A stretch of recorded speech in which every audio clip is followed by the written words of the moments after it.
Clarkwoods.com presents The Tale of Old Silas, a short story by E. Christopher Clark. The most troubling thing about his nightmare was that it never ended the same way twice. If there had been some sense of continuity, some sticky end he could anticipate with dread each time, then it might have been easier to bear. But no. One night, it was the simple, profound pain of seawater flooding his lungs. The next, it was a great white whale swallowing him whole, and the night after that, it'd be the plank, walking the plank and plunging into the embrace of the shark below, feeling his flesh torn asunder, watching his foot and his boot float off toward the shore. Yes, the conclusion was revised each night, the only common theme his untimely demise, which was what made this night's version all the more troubling. In this one, he didn't die. Silas sat up in his bed in the attic of the old colonial, its drafty windows clattering in the strong winds of a November gale. He drew the thick wool blanket tightly around himself, hoping that, like the armor of Achilles, it would protect him from all comers. But still he shivered. Still he wept. Now that he'd pulled it up over his head, there wasn't enough blanket left to cover his ankles, his heels. The ninth to bear the name, Silas Odysseus Silver, was the first of that long line to fear the sea. The rest of them had actually worked it, had actually made their names as the pilots of English and now American sailing vessels. But the trade was already at the beginning of its steady decline on Cape Cod. By the dawn of the next century, the 20th, most of the business would move north to Cape Ann, our Cape's rocky, inhospitable cousin. His brothers-in-law, once commanders of the grandest of ships and travelers to exotic ports of call, they had traveled as far as Canton and the Sandwich Islands, would soon be reduced to cultivating the lowly cranberry. Thus, there was no need for a young man who actually shrunk at the sight of the slippery seductress he was meant to tame. Not time anymore to wait for someone like Silas to overcome his particular psychosis. Maybe in some other, earlier age. But not now. Rain lashed against his window like a vengeful sprite trying to force its way in. The boot, the boot, the boot. It all came back to the boot, for the boot had been there this time, but not like before, not like before. Because he wasn't in the jaws of the shark this time as he watched the boot borne off on the waves. This time the embrace was far warmer, far more. He was an infant when it happened, the incident with the boot. Too young to remember the details of it himself, he knew the story only through the lens of his sister's own fractured memories. Their mother refused to speak of it. And perhaps it was worse, knowing only with the distant and often contradictory embellishments of three young women who were barely old enough to remember that day themselves. Silas shook harder beneath the blanket now, so vivid was the horror inherent in his vision of that fateful day. It was in the twilight of 1844 that his family's own twilight began in earnest, a blustery December morning that brought two fellows down from the very tip of Cape Cod, Provincetown, through the snowy streets of humble Harwich. Silas was in the arms of his mother and, along with his sisters, watched, from the window above the kitchen sink, the two men trudging through the freshly fallen snow, the wind whipping off Nantucket Sound so fiercely that it nearly toppled them and their terrible burden. They carried with them a burlap sack containing all that was left of his father, a boot which had washed ashore into the dunes that ringed the Race Point lighthouse, and within that boot, a severed foot, clawed in a tattered stocking, stitched with the poor man's initials in the sole. While his sisters served the weary travelers tea and biscuits, it was said that Silas himself, a mere babe, could not take his eyes off of the stocking. Minus the foot now, of course. He pointed at it, and struggled to wriggle from his mother's arms to touch the object of his newfound obsession. But he would never touch it, just as he would never again feel the rough, stubbled face of his father pressed against his cheek in a silent farewell before heading out to sea. The sock and the boot would be burned. And the foot, well, nobody could remember what had happened to the foot, or at least nobody would say. But Silas suspected that it had been burned too, whatever small part of it there was, for the smell of burning flesh, no matter if it were the flesh of a pig or a cow or a lamb, still churned his stomach to this day. Even the smell of his own sweat, his own skin after a day in the sun raising a barn or a house, even that was enough to make him sick. His stomach churned now, somewhere beneath the dark folds of the blanket, at the thought of he and his love basking under the noonday sun on that distant shore he had dreamt for them, she paying no attention to the bandaged stump at the end of his left leg where his foot had once been, as she asked him, "Do you love me?" "Oh, heaven," he moaned, as she ran her hand down along his chest, along his stomach. Down, down, down. "Oh, heaven! Oh, earth! Bear witness to this sound, and crown what I profess with kind event if I speak true. If hollowly invert what best is boded me to mischief, I, beyond all limit of what else of the world, do love, prize, honor you." And how she cried then, thick sobs punctuating her speech as she said, "I am fool to weep at what I am glad for." "Wherefore weep you?" "At mine unworthiness that dare not offer what I deserve to give, and much less take what I shall die to want. But this is trifling, and all the more it seeks to hide itself, the bigger bulk it shows. Hence, bashful cunning and prompt me, plain and holy innocence. I am your wife if you will marry me. If not, I'll die your maid. To be your fellow you may deny me, but I'll be your servant whether you will or no." "My mistress dearest, and I thus humble ever." "My husband, then?" "Ay, with a heart as willing as bondage heir of freedom, here's my hand." "Ay, but where is your foot?" My foot, my kingdom for a foot." And that was how it ended, this night, his terrible dream. For all the world truly was a stage, and they merely players, but he was no Ferdinand to her Miranda, no matter how often they had read the play together. No, he was the boatswain, and this was his exit. Forever would he have the dream, but never would he have the lady. This was his exit, his terrible exit. He stared out from under the blanket, across the dark blue murk of his room. "Oh, I am fortune's fool," he said to himself then. "I am fortune's fool."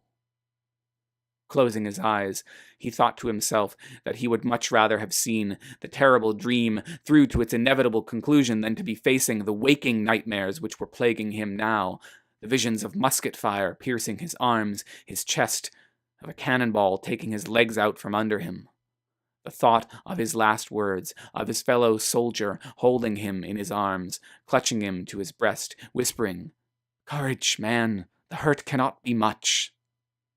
And his reply, "No, 'tis not so deep as a well, nor so wide as a church door, but 'tis enough. 'Twill serve. Ask for me tomorrow, and you shall find me a grave man." Of course, yes, all of this is conjecture. I'm making it up. I couldn't possibly know what this ancestor of mine was thinking on the day he took his leave of Harwich and made his way off of the Cape to do his duty to serve his country. I've had to build this scene from precious little evidence, but I think it does the man justice, even in its more melodramatic moments. Little was known of the younger days of the man who would be the last Silas Silver. In his later years, he became a man of few words and of much disdain for the company of others. To paint a picture of his youth, we must rely on a single photograph, taken the day before he and the rest of the 24th Massachusetts Infantry departed for Annapolis, 9th December 1861, and his well-documented obsession with the works of the Elizabethan playwright William Shakespeare, a contemporary of the last man in the Silver Line not to be called Silas. Aside from the fact that most of the few words the old man spoke in his later years were cribbed directly from the bard, There is the surviving collection of Shakespearean drama which is the pride of our family's library to this day. The pages of those old volumes are dog-eared and riddled with the chicken scratch of our Victorian ancestor, and they betray a truly all-encompassing obsession with the work. The photograph betrays that he not only knew of tragedy in a literary sense, but that he had experienced it in his own life as well. Reflected in his eyes, which are cast off to the left, avoiding the steady gaze of the foreboding contraption about to steal away forever a part of himself that he wasn't sure he was ready to give, a careful observer will see an overwhelming sadness and a sense of resignation at the hand that fate has dealt him. In the slouch of his shoulders, one might identify the weight of his family's good name bearing down upon him, the weight of obligation. And in the tentative grasp of his hands around the musket, how could you not see doubt and fear? Microfilmed copies of the town records of Harwich confirm that there must have been a young lady on his mind at the time of his enlistment.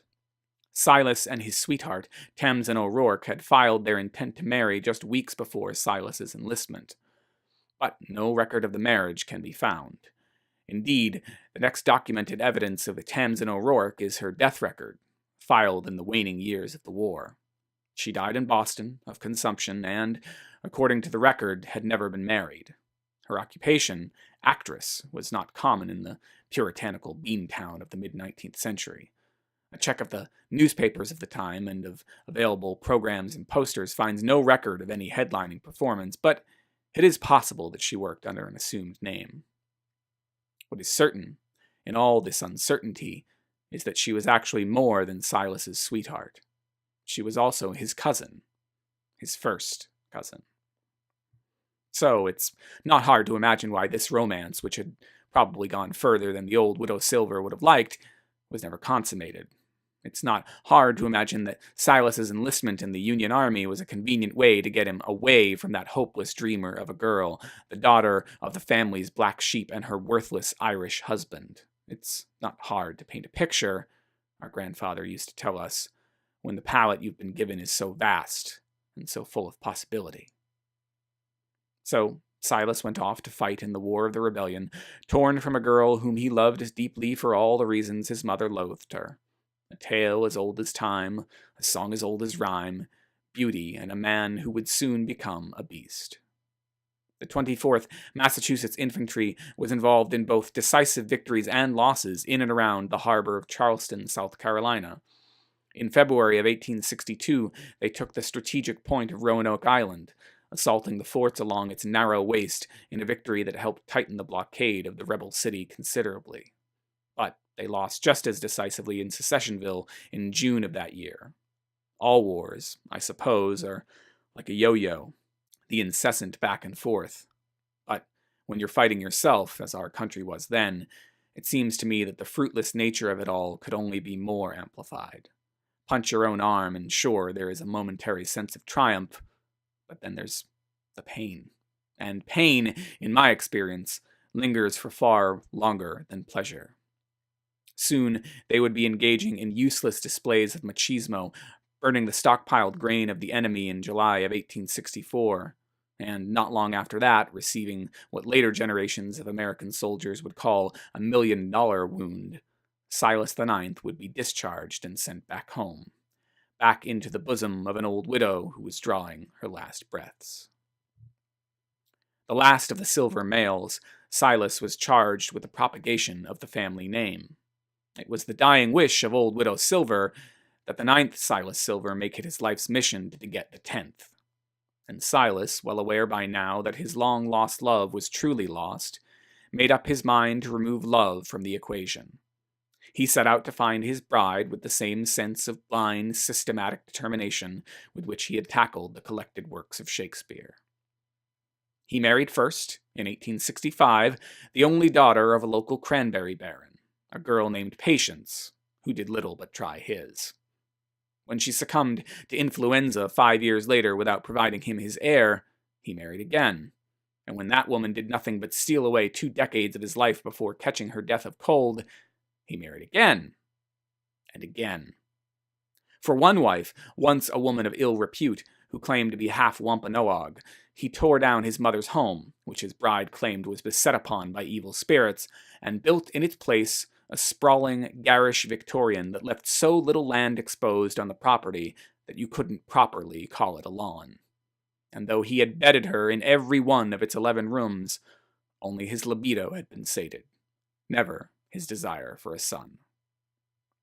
It was in the summer of 1913, just 6 months shy of his 70th birthday, that Silas Silver met Annie O'Reilly, the teenage daughter of Irish immigrants, whose sparkling green eyes from across the room seemed to reflect the one aspect of old Silas that women of all ages still found attractive.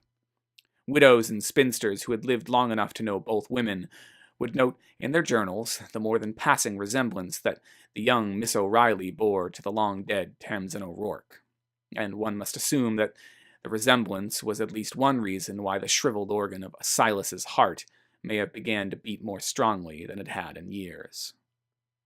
They met at a barn dance, that bastion of the Cape Cod social scene, and it was Mr. O'Reilly, not his daughter, who made the first move, making his way across the dance floor with a proposition for the entranced Mr. Silver. "I see you fancy my daughter there, Mr. Silver," said Mr. O'Reilly, smiling, clapping Silas on the shoulder, "and I hear you've a desire to spread your seed, as it were." "This is quite a vulgar conversation, sir," Silas grunted, turning to leave. "Now, if you'll excuse me." Mr. O'Reilly grabbed hold of Silas by the shoulders then, and held him steady, seething in an ear whisper. "My daughters born the bastards of no less than 3 of this town's less than desirable sons. I have no room left in my home for any more, and no explanations left for how my wife continues to bear children, even as her hair grows more silver than a storm cloud. If you would be so kind as to help us alleviate our financial burden, I would consent to offer you my daughter's hand." And so it was that Silas Silver came to marry his 7th wife, the young Miss Annie O'Reilly. And so it was in the spring of the year 1914, Silas's wish for an heir was finally granted. At Annie's wishes, because she claimed the name Silas was now out of fashion, they named the child Elijah. A good Christian name, Annie said. 10 months later, before dying in the delivery room, she gave him a second child, Dorothy. Dottie, for short.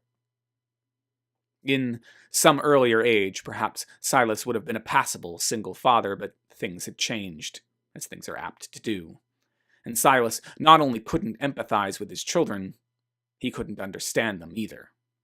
Elijah took up not the professions of his cousins, lawyers, politicians, and bankers all, but became instead little more than a traveling minstrel, blowing on his horn wherever it took him. He eschewed the classics in favor of dime novels, hornswoggled his way out of the Second Great War while his cousins bled to death on the beaches of Normandy, then courted and married some poor Pollock's daughter.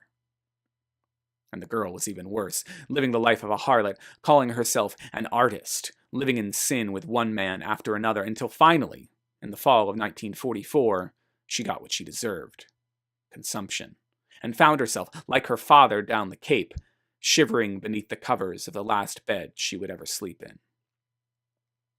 Elijah came to Silas then, in his bed at the Cape Cod Hospital in Hyannis, to plead for Dottie's dying wish, a spot in the family plot in Harwich.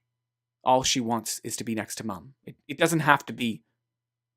Silas cackled between hacking and wheezing, and he said to his son, "You'd sooner catch a weasel asleep than convince me to allow that strumpet's corpse to pollute the eternal resting place of my family." "I should never have come," said Elijah, heading for the door. "Dottie thought that age might have softened you, but I can see that even after a century spent on this earth, you're still a no-good son of a bitch." "I would live 100 years more," Silas screamed at his retreating son, at that coward, that dog, "if only to see that the two of you never tarnish my family's good name. A plague on both your houses!" he screamed, through the phlegm that was nearly suffocating him. But Elijah, the man who would become my grandfather, had never read Shakespeare. He didn't get the reference, and he would leave his father's room that day thinking that the old man had simply gone mad. Which In a way, he had. The last Silas Silver would not live another 100 years. He died that autumn, just after his daughter, and his attendant would make a call north that day to summon the last scion of the Silver family south for the funeral, a call eerily similar to the one I would have to make some 50 years later.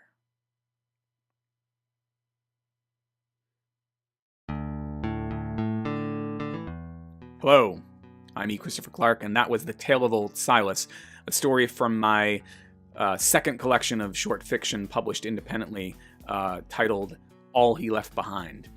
And the reason I'm sharing that oldie but goodie with you this week is because I'm in the midst of working on a brand new story that I hope will be ready for next week. We'll see. That just isn't done cooking yet, and I didn't want to leave you hanging for a week, so here I am with an oldie but a goodie. That does tie into that upcoming story, which I hope you will get to hear and read next week. And of course, if you're thinking, oh, why is he being so vague? Well, I'm being vague because if you want more details, you got to go over and support me on Patreon. Patreon.com/eChristopherClark. That is the place to go for patron-only stories and other goodies like the making of this new story, which has been getting published this week over on the Patreon. So for as little as $1 a month, you can help me out, and I would really appreciate it. So please consider supporting me. And I think this has gone on for way too long. Thank you if you're still here, and thank you for everything that you do, because I really, or is a slur? Thank you for everything that you do, because everything you do helps.